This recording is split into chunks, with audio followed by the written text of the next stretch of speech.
څنګه م راواړولې د دې دین لارې نه د جهالت لارې ته ها ها زه د شیطان کشر ور یم ته مشر ور یم زه د فرعون خپل یم ته د شیطان زه د فرعون خپل یم سړی او اوس د ده دا ویډیو چې ما وکتله په ټیک ټاک کې بلاګډې وډې وی لګیا دی او واپس چې کوم الله جل جلاله دې زه نه څه ښه کړی نو دی واپس لاړو ټیک ټاک ته اوس وایي چې بانه دا کوي ځان له دلیل دا نیسي چې چونکې زما خلکو خیال ونه ساتو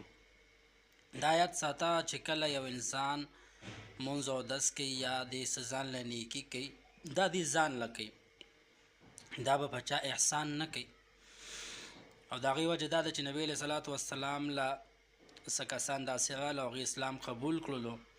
او بیا په نبي علیه صلات وسلام باندې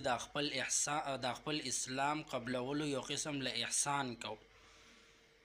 یمنون علیک ان اسلموا الله جل جلاله په خپل کتاب کې سوی چې دا کسان چې دی په تا باندې د خپل اسلام ثباتي او د خپل اسلام قبلولو په تا احسان کوي نو قل لا تمنوا علی اسلامکم دی خلکو ته ووایه چې په ما باندې خپل اسلام مه ثباتئ ای زما نبي دی خلکو ته ووایه چې په ما باندې د اسلام احسان مه کوئ بلکې بل الله یمن علیکم ان هداکم للایمان ان کنتم صادقین بلکې الله جل جلاله په تاسو باندې احسان کوي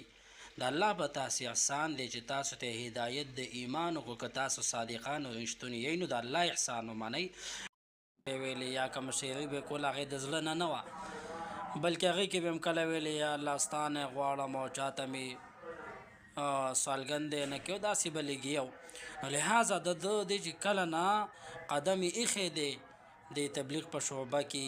یا داسې دته الله جل جلاله هدایت کړی به د ده ذهن کې پیسې او پیسې او پیسې او مال او دولت و حالان کې د ده نه علاوه داسې نور کسان چې دي هغې او تبلیغ کې وخت لګولی دی الله هغې ته هدایت کړي دي خوش شوي دي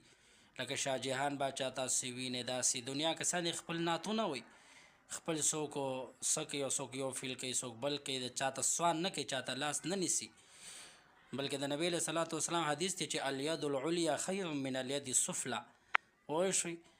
نو لحاظه ځان کې دا توان پیدا کا چې ته د چا نه سوال ونه کړې چا نه تمه ونه کړې چې د مخلوق نه تمه کې بیا به دې دقه هلي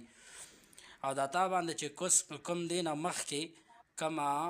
دا تا باندې تنګسیا وه یا تا باندې چې کوم